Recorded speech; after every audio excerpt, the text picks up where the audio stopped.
Chairman and Chief Executive Officer of Pearl Leadership Consultants.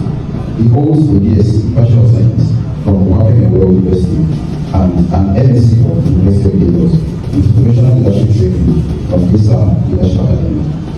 Friends, guests, parents enjoy me and the work of our distinguished leaders. These are the leadership.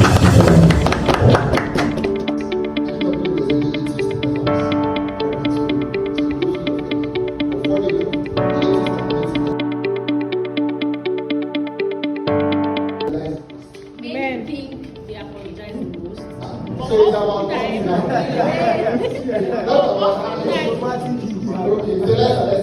Men think they apologize the most, but oftentimes their apology is based on what they think apology is.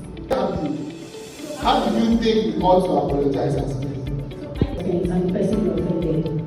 If you offend me and you say sorry, and that's not what I'm looking for in an apology. You think you apologize, but you didn't really do anything.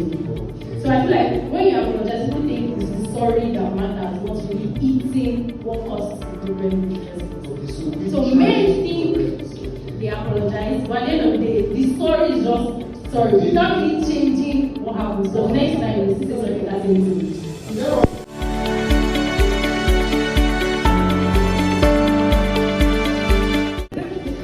Okay, personally, the question is who apologizes the most in relationship. I would say that the person apologizes the most depends on the individual personality of the people in the relationship. So in some relationship, it could be the men that apologizes the most. In some, it could be the women. So I think it's a two-way thing. So it depends on the personality of the people. That's the goal. Thank you. Please, let's clap for her. Let's clap for her.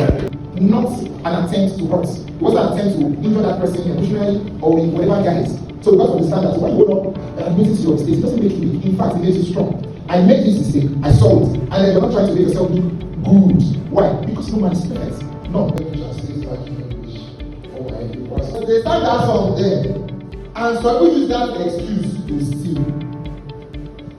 Right? And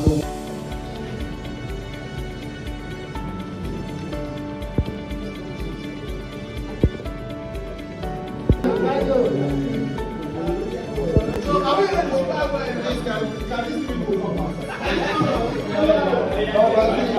Let's do our together. Let's do our I have a feeling that we should have a so just to throw us off balance, I have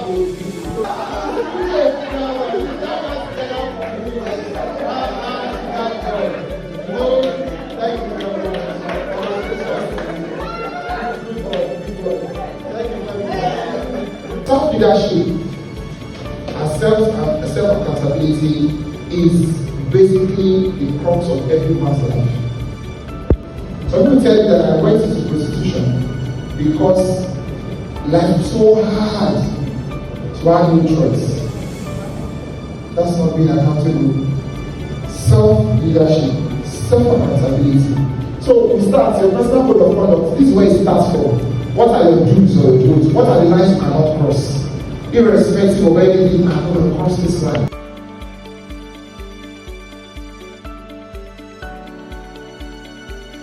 To get things better.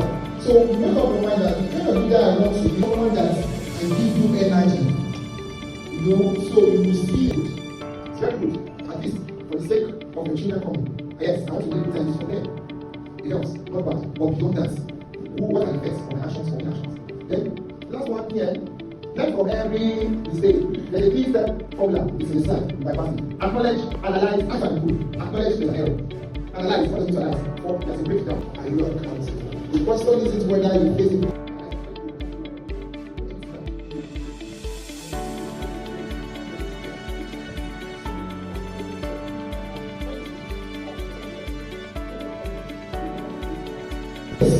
Clients must be confident in you.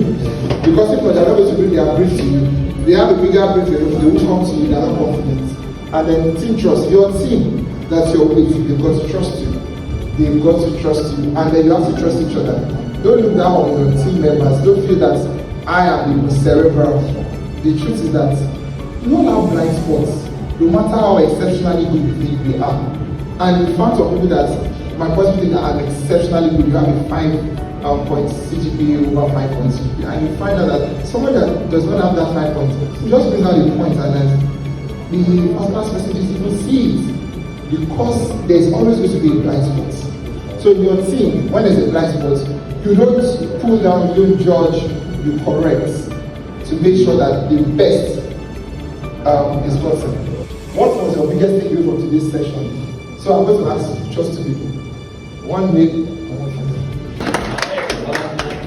female. What I noticed about this lecture is it's not teaching us what to know alone.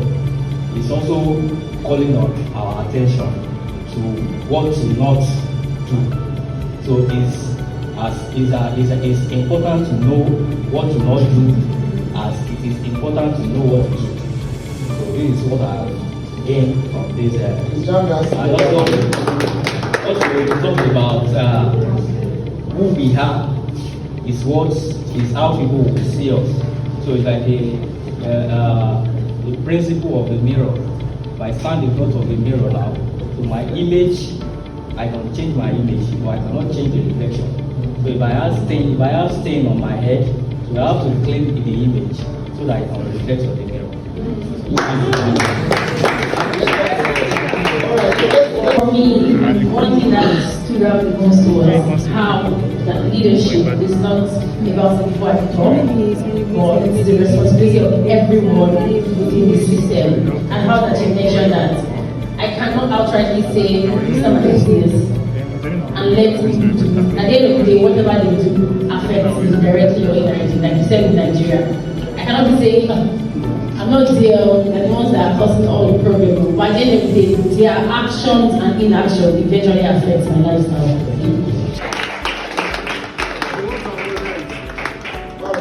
Perfectionism paralysis. This one, there are some people that have this problem.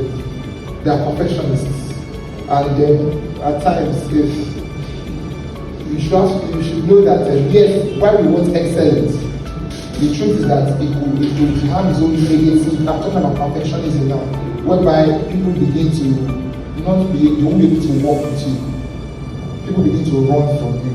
So how do you get better? How do you raise better people? People run from you. Do you know why?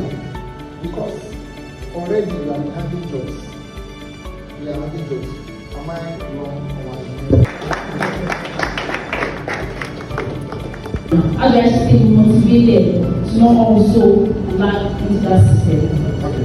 Thank you. I know that I mentioned this in passing when I made use of the illustration of the new day, and then Sarah was said then today he said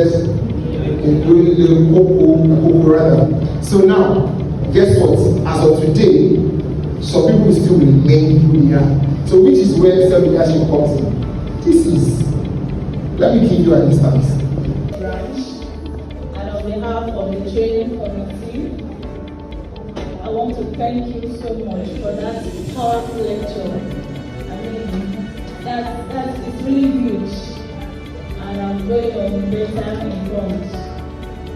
Thank you so much for honoring us with your presence. We call for you and we praise.